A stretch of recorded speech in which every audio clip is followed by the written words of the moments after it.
All good. All right. Hey, everyone. Welcome to another Endress+Hauser Australia online seminar. We are extremely excited to be here today to talk about getting the most out of your fully automated water samplers. In case you've been in a cave and you have no idea what's been happening in the world, that means you don't know how to use a streaming platform. I'm going to give you guys a short introduction. So this is the GoToWebinar interface. On the right side of your screen is where the fun stuff are. So you can have access to a handout. We actually put some content that actually complements what we're talking today. So the main idea is to give you guys an overview about some of the topics. If you want to see in more details, just download the handout or reach out. You also have a question area, so feel free to write all your questions, your comments, your feedbacks. By the end of the presentation, we're going to have a couple of minutes to answer some of them. If your question is not answered today, don't panic. We're going to reach out via email or via phone. All right.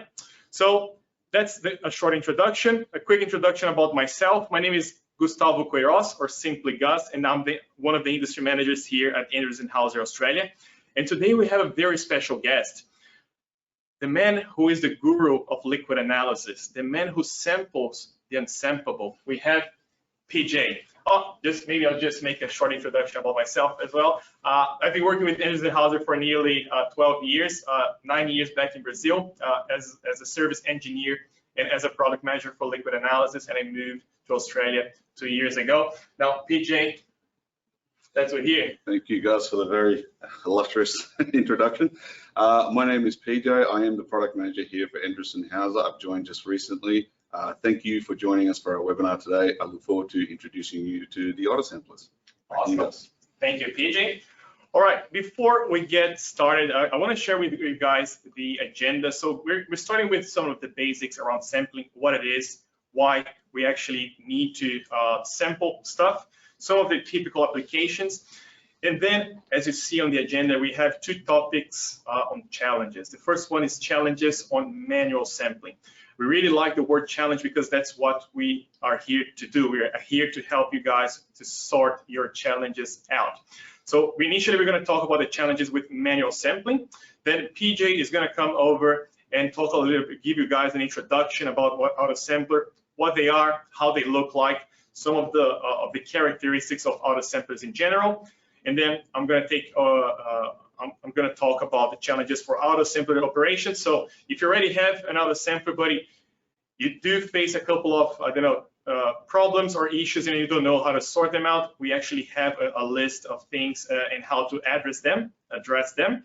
And we're going to wrap up with some of the benefits of E&H autosamplers, and then we're going to have a Q&A session. All right. So sit tight, get a coffee, and enjoy. Please interact with us, write all your questions. We're really keen and excited to interact with you all. Let me just move to all right. So let's get started with the basics of sampling. What is sampling and why it is so important? So if you have to define the importance of if we have to define what is sampling, I think we have a very interesting answer that is located at the bottom, which is the techniques and the resources used for appropriate collection and preservation for further analysis. So when we're talking about sampling, this has a major role on the reliability and accuracy of your analysis, because this is the first step. If something goes wrong while you're sampling or on your sampling technique, this is going to cascade later on, and you're going to have troubles with the end result. Okay, so having this in mind, we actually have a huge amount of standards and guidelines that actually help companies let's say to create standards and ways to approach and sample their products and their process in a way that is reproducible, and you can actually correlate with other and you can actually report it later on. Okay, so standards and guidelines. So if we talk about why do we need to sampling, there are a couple of, let's say, topics that really comes up. So we have to do sampling, especially to comply with standards and regulations. So you have to send a report to an authority, and this report needs to follow some guidelines. So sampling is part of the process. One of the questions we're often asked and say, hey, why don't you guys develop or why don't you guys supply one instrument for each variables that you need to analyze in the lab? As of today, we still have some limitations in terms of technology. So there are analyzers that are online sensors that can measure, let's say, a huge majority of the variables that you analyze in your lab. But we do have some limitations in terms of technology, measuring range. So it actually works on a case by case. And the return of investments for multiple, let's say, analyzers can be sometimes a little bit hard to justify. So in that case, you still need to have you need to sample your process and you send it to the lab for proper analysis. And some analyses are quite complex. For example, BOD5, you need to get a sample, measure the dissolved oxygen concentration. You have to keep it in a controlled environment for 5 days, and after 5 days, you have to measure the oxygen concentration again. Some analysis also require some kind of human interpretation, especially the microbiological ones. So these are the main, let's say, topics on what and why sampling is so important in general, okay? Some of the typical applications where we actually use, we have to get some samples out of a process and analyze in the lab. Water quality, especially for discharge applications, really common. Monitoring of water bodies, especially to identify any kind of contamination of water bodies like rivers and dams. Process monitoring in terms of treatment efficiency, identification of product loss, and even anomalous detection, identifying something is going on in your process. And something that is quite new and we've been exploring in the last couple of years, which is outbreak detection, especially COVID-19. I think that's a very interesting example. If you go to the hands-out area on your GoToWebinar, you can actually download an application that goes into the bits and bytes on how we actually do it. And I'm going to talk a little bit later on some installation examples. All right. This is a side comment. We're talking about Autosamplers today, but I'm not sure if you guys are familiar with Applicator, which is a tool we have online. 2 ways. You can either go to the Endress+Hauser website and go to Product Tools, and you can have access to Applicator, or you can scan the QR code here at the top. But it basically has all the maps for water, wastewater treatment plants, food and beverage, mining applications, and you can actually interact with the maps and see where the samplers are actually used, what are the benefits, not only for autosamplers, but also for different types of instrumentation. If you want to know what is the benefit, for example, of an ammonia analyzer, just go there and we have everything explained. Very powerful tool to help you guys, okay? All right, so let's talk about the main challenges in manual sampling. Okay, I have a couple here, and I want to go through all of them with you. The first one is safety. If you have an operator responsible for sampling in your site, there's a risk that your operator is going to work close to water bodies, and there's always a risk of falling over. That's one of the things. The second one, especially for chemical applications, mining applications, is exposure to chemicals, and also for wastewater treatment plants, biological hazards. I think that's one of, let's say, the main concerns that we talk about manual sampling. The second one is quality, okay? Even though we have different types of standards designed to reduce and increase, let's say, the reproducibility on how samples are acquired, you still have a human, you still have a person running the analysis, so we're actually prone to errors, and this ends up, if something goes wrong while sampling, as I already said, these are going to give you a headache later on.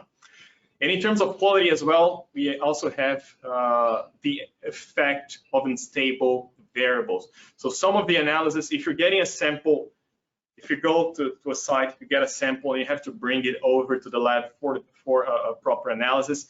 If you have to measure some unstable variables such as pH, temperature, free chlorine, for example, it's pretty certain that these measurements will drift between the time, especially depending on the time that it takes for you to get the sample and run the analysis in your lab. And the third topic is costs. And I think this is really relevant, especially here in Australia, where the wages are quite high.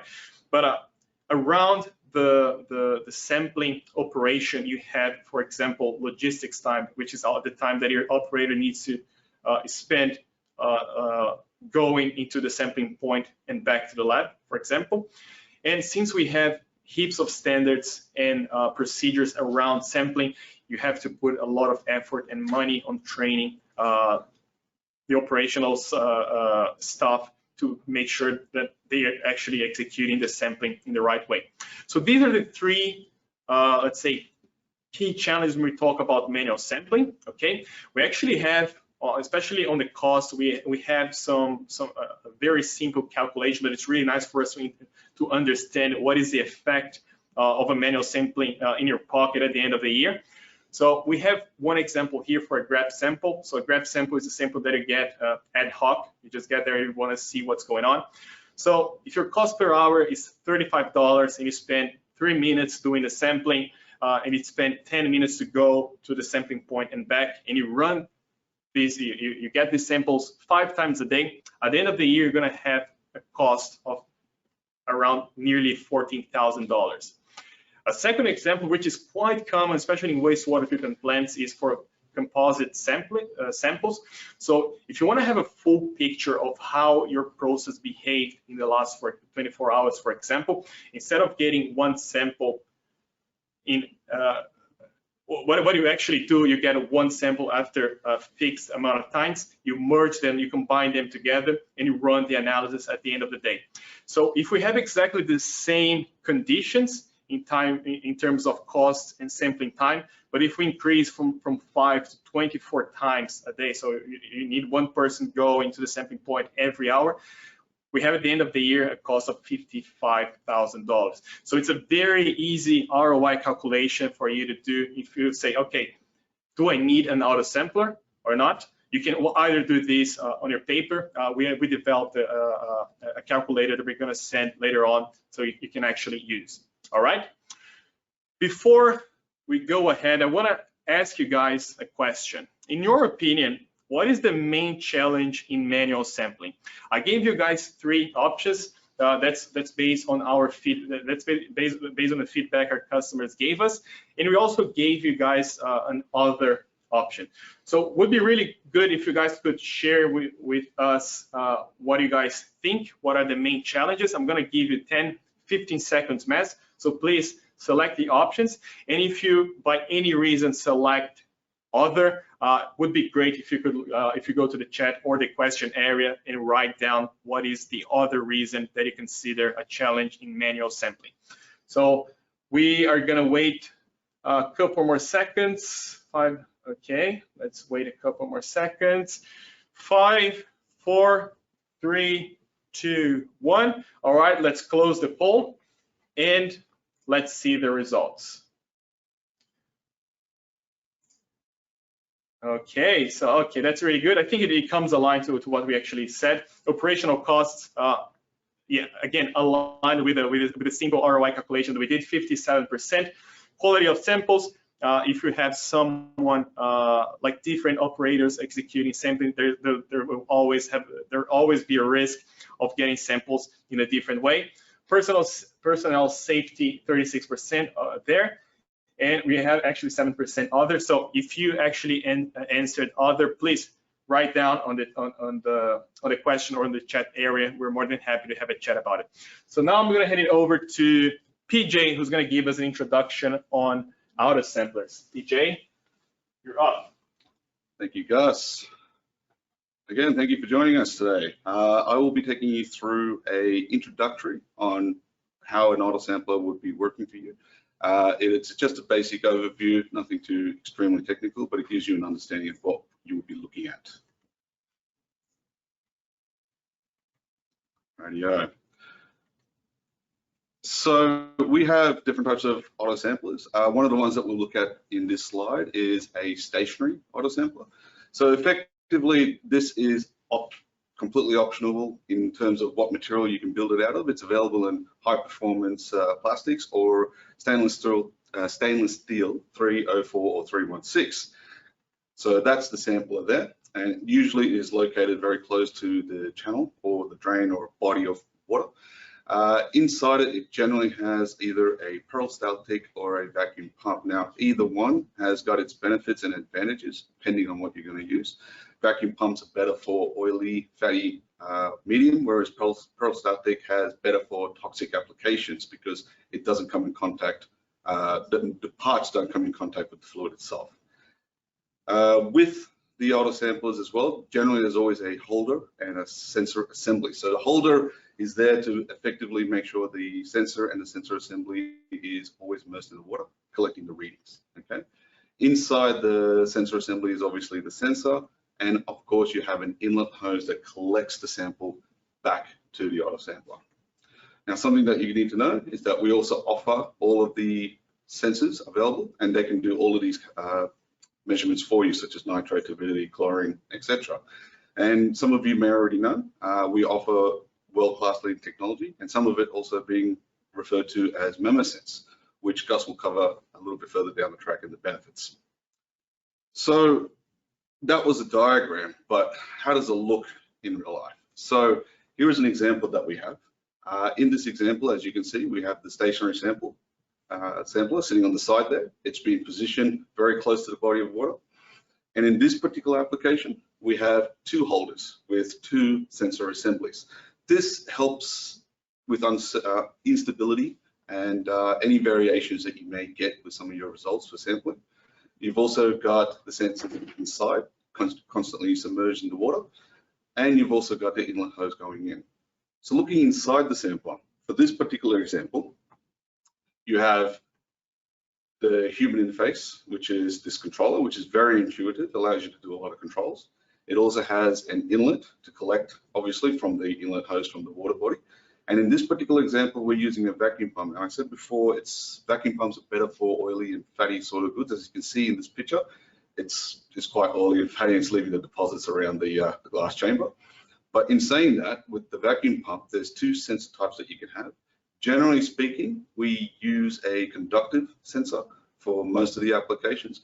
But if you do have some applications that have fouling of the sensors because of these oily and fatty residues, we also have the capacitor sensors as well. Okay. But what happens if you don't have a drain or a channel or an open body to collect water from, and you're dealing with pipes? Well, this is where our inline assembly comes into play. So with our inline stationary sampler, it's still the same. You still get the same portable sampler that you can see right there. But inside it, it's also built with an air compressor that operates these two inline assemblies. The inline assemblies act as a plunger, and what they do is they basically go inside the pipe and collect a certain amount of sample and drain it back. This allows you to collect a very accurate dose every single time. And in this particular example, they've used two.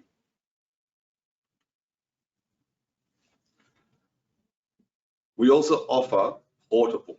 Now, this is really useful for when you're not actually near anywhere that has power, or you're just going somewhere remote and doesn't have an easy accessibility to electronics. This is a battery-powered portable sampler.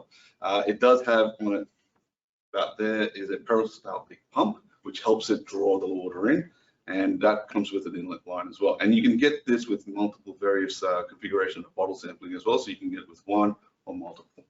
But before we go into the bottling methods, I'd like to talk to you about the operation modes that this offers. Here's an example that we've sort of used to give you an idea of the type of modes and operations that you can use. You've got here the flow rate versus time. You can get a time-dependent measurement, which means you can get every hour on the hour for 24 hours, a constant sample volume at equal time intervals. Now, if you think about it, this really reverts back to Gus's previous conversation regarding cost, about how much it costs for 24 samples in a day if you wanted to do it every hour, okay? You've also got volume dependent. So you can see when the volume goes up, you can take samples there, but you can also take it at constant sample times with variable time rates, okay? You can also get a flow rate dependent, which is equal time intervals, but you can vary the sample based on the volume flow. But one that a lot of customers seem to like and appreciate is the event control. So an event control is one where if you can set yourself a particular flow rate target, And if there's a spike or an uncertain amount, you can actually take a sample right then and there. So that actually avoids all those issues. With all those operational program modes, you can also get a unique set of bottling configurations. This is available for both stationary and portable. So what happens is that you can get all of these variations based on the type of modes and operations functions that you have set up on. Okay. So in summary, this is what an autosampler will basically do for you. It is effectively a unit, whether you go for a portable or a stationary, and it has different sampling techniques. It has a vacuum, peristaltic, or inline, as we've seen. Couple that with our MemoSense technology, you can use up to 2 sensors, then that could help you read both pH, conductivity, or conductivity and nitrate, whatever you wish. But it also allows you to put in 2 inputs as well. So this is very handy for those who want to know what the level and maybe the flow rate is. Some of you are also probably thinking, why do I need to do that when some of the stuff that for level and flow is already programmed into your network? Well, the good thing about the modularity of the autosampler is that you can upgrade it to also have it connected to your ecosystem. This allows you to have all your results pretty much appear as soon as you need it to. You don't need to worry about that time that it takes to get someone out there to get the result. And it's there, and it's already integrated into your system, just like some of our flow meters are or into yours. And that pretty much covers the introduction of the autosamplers, but what we would like to know is what would be the aim of sampling in your process? There's a poll up on the screen. I would like to hear from you. And again, there's some options there. And if you don't have one that suits with one of our answers, please type into the chat bar. We'd like to hear from you. We'll give you guys a couple of seconds to get those answers.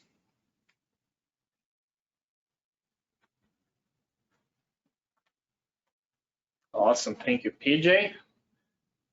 Let's give you guys a couple more seconds.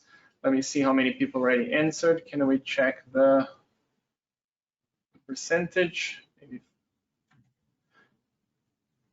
5 more seconds. 4, 3, 2, 1. All right, let's close the poll and let's check the results. Okay, environmental and or internal compliance, 71%. Okay, that's really cool. Process monitoring, yeah, another great opportunity for autosamplers in quality control. Third, no one chose the other option, so I think we have all that really well covered here. All right, thank you very much, everyone. Let's close the poll. It's closed. Let me see if I can move.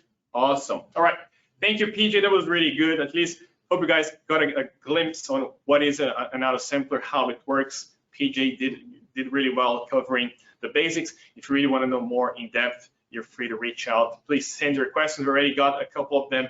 We already have a couple of them coming up.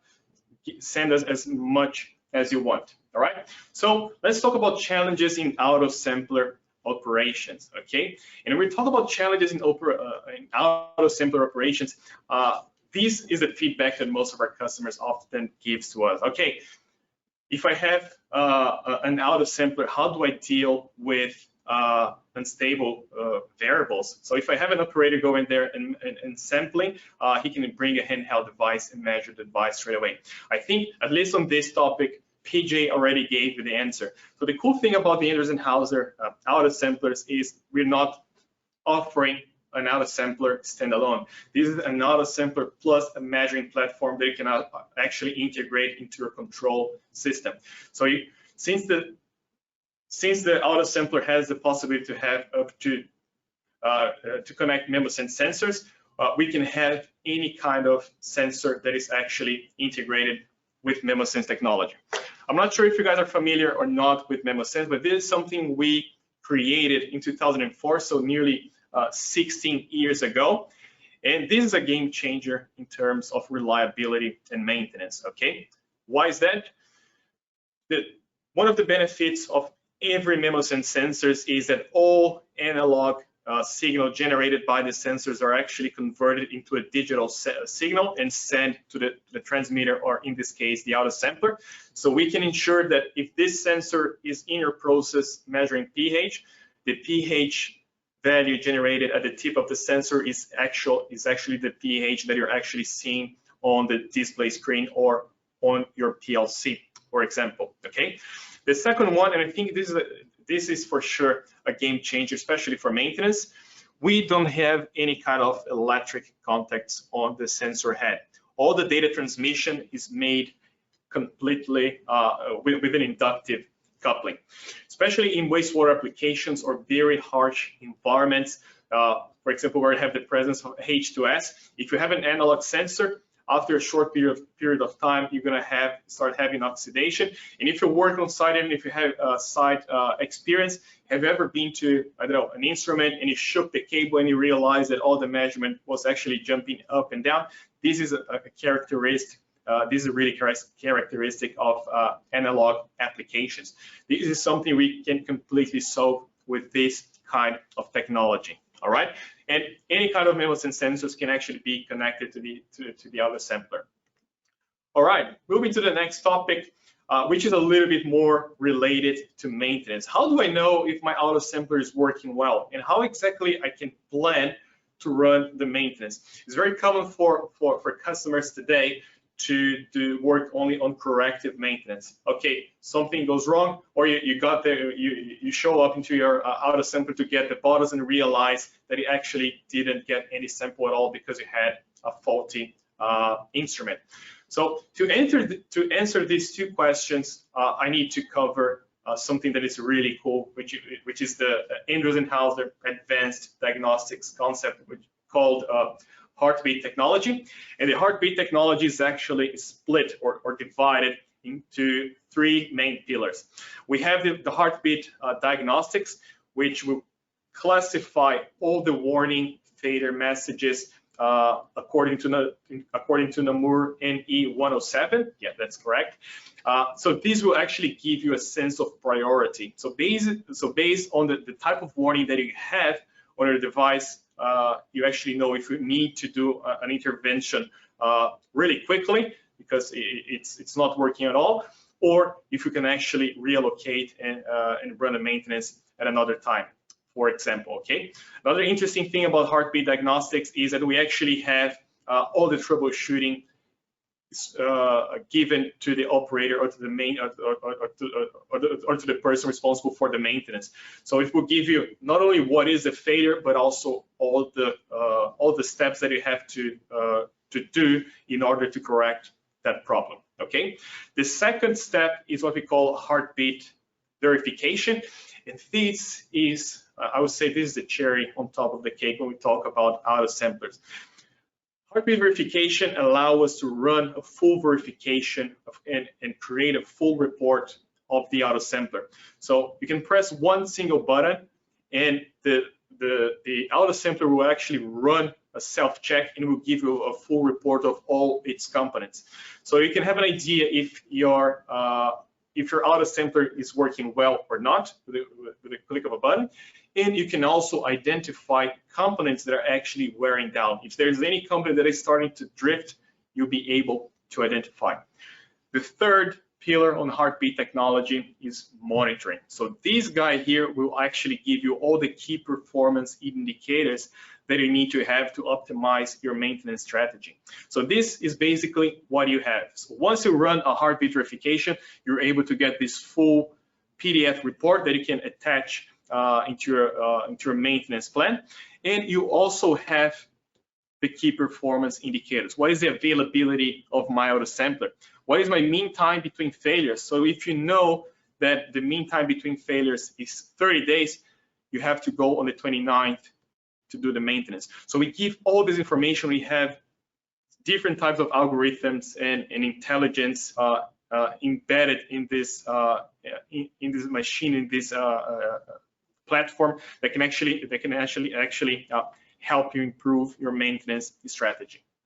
And now you might ask, how exactly do I run this verification? Is it only via display? No. Via display, that's one of the options, but we have different alternatives depending on your structure.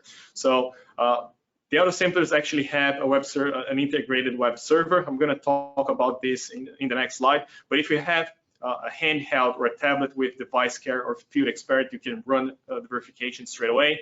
If you have an asset management software such as field care, you can also run the verification and get all this information either via notebook or a handheld device. Or if your device is actually integrated into your control system via a digital communication protocol such as Profinet or Ethernet IP, you can actually trigger this verification remotely. And you can actually, this is really interesting because you can create automations and run the verification every 2 weeks and have everything really well logged and avoid any unexpected headaches. So awesome resource in terms of maintenance and operational efficiency. Talking a little bit more about the web browser. So as I said, the Autosamplers and the Liquid Analysis platform, they have an integrated web server. So basically what you can do, you can actually install a router into the Autosampler, and you can easily perform the commissioning, do any sort of troubleshooting, run a heartbeat verification remotely just by accessing the Autosampler IP address. All right. And last, in terms of maintenance, all the concept behind on how the Autosampler is constructed is to make maintenance easy. So one of the things we have on the Autosamplers is an easy maintenance concept. So all the daily maintenance in terms of cleaning, pump, hose replacement, or anything that is related to the operational side of the Autosampler, they won't require any kind of tool. So the operator doesn't need to carry a heavy bag to do any kind of maintenance. He just needs to go there, check what's going on, and he can actually perform and do everything that is needed to have the Autosampler up and running as fast as possible. Okay. If you know ENH, or if there's something you're trying to explore, we have a huge playlist on YouTube with hints and videos, educational videos on how to run the commissioning, the maintenance, and different other stuff for the Autosamplers. So feel free to Google, go to YouTube, search for Endress+Hauser Autosampler. You're going to see we have heaps of information. Everything is really easy to do. If I can do it, anyone else can. Okay.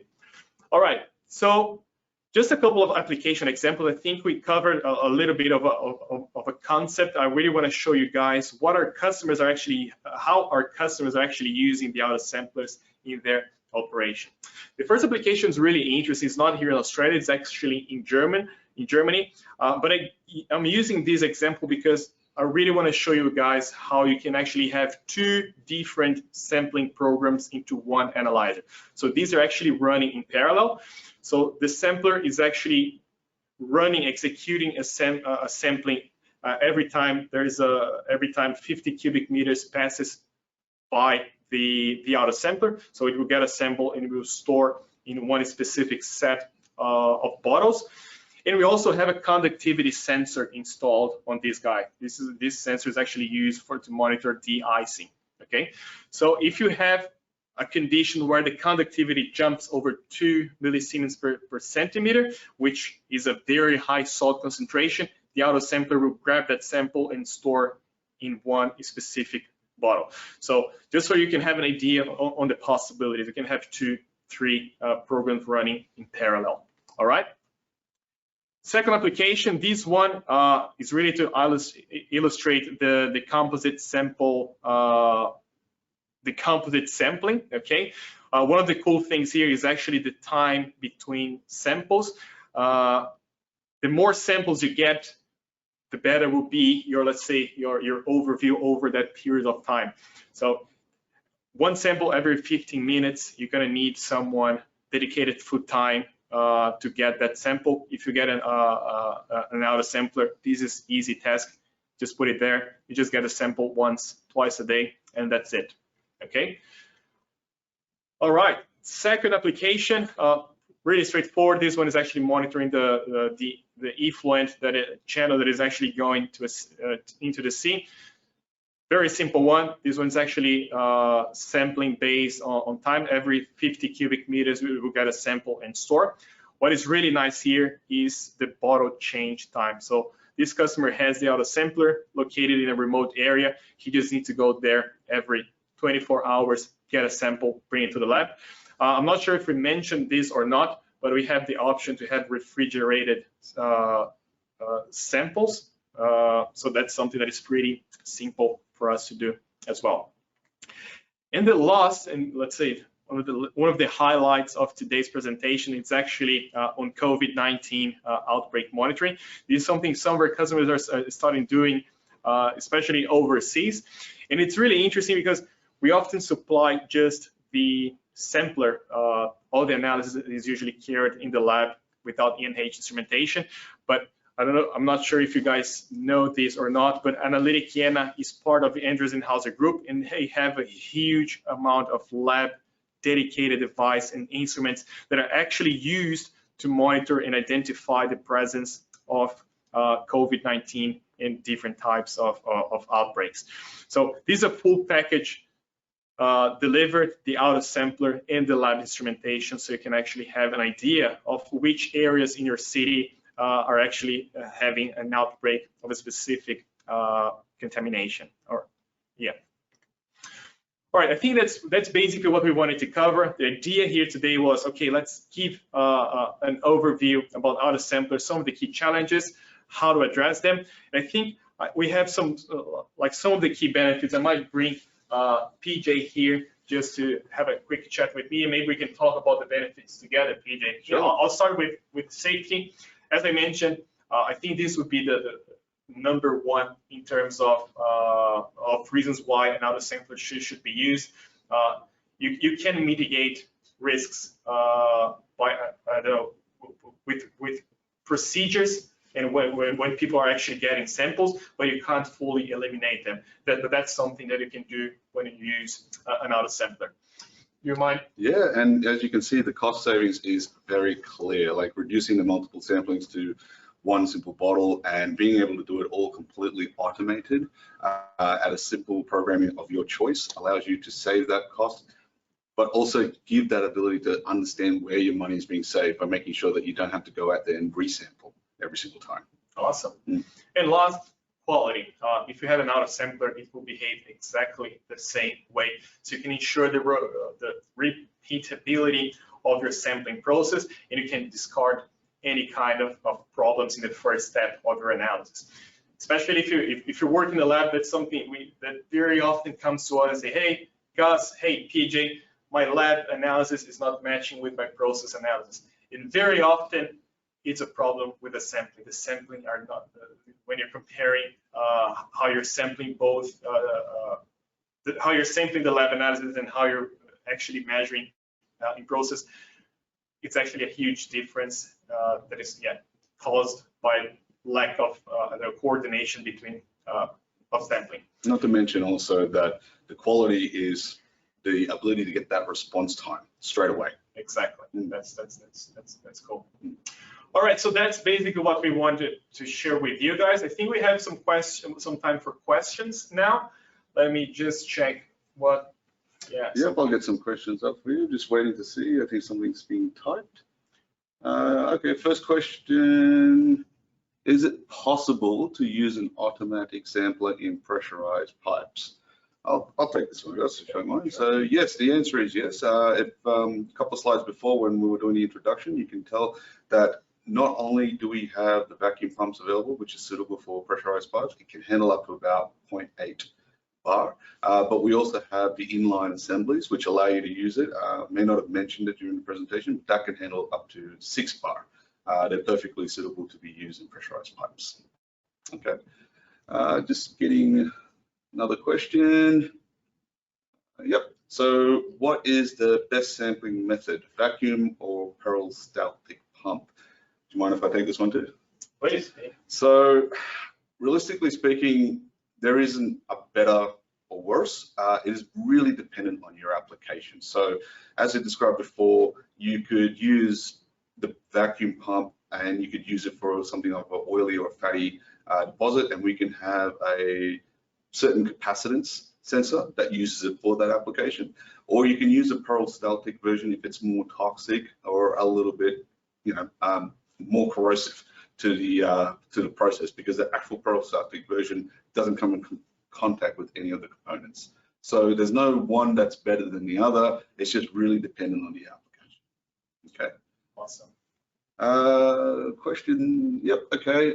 For vacuum samplers, is it possible to sample non-conductive samples? I think I'll let you take this one. Yeah, great question. It is possible to measure. Basically, on the vacuum sampling pumps, we have a detector, a level detector on the sampling cup, and we have two different types of level detection. We have a conductive sensor and a capacitive sensor. So if you have a sample that has a very high, like oil, grease, organic components, the analyzer will be able to measure with the capacitive sensor. We do recommend share all the information of the application with us. We take this and we analyze on a case by case. Okay. Okay, I think we got last question here. What is the dosing accuracy? What is it? Okay. Yeah, we consider plus minus 5 milliliters for both the vacuum and the peristaltic pump. For the inline version, since you have a fixed volume, you can actually get even more accurate samplings. Okay. We do have a couple of comments here. People actually shared some on the first poll. They actually shared some information on okay, what are the main challenges for manual sampling. And Niels actually answered, yeah, the time that the samples needs to be taken, for example, at midnight, after a rain, and etc. That's a great feedback. Thank you for that, Niels. That was really good. And Niels also shared a comment that one of the handout is not working. Don't worry about that. We're going to send the handout as part of the follow-up email as well. So we're going to give you guys 5 more seconds if you have any other questions. And if you don't have any other questions, we really appreciate your time here with us today. We're really excited to share some information with you guys and get some of your feedbacks and questions. And yeah, I think that's it from my side. It seems like we don't have any other comments. User just sent a feedback. Great presentation. Thank you very much. Yeah. All right. So thank you very much. See you next time. Yep. And if we don't get to any of the questions, or if you have something that you think of afterwards, please let us know. Email us. We'll get back to you as soon as possible. Yeah. Thank you. Thank you for your time.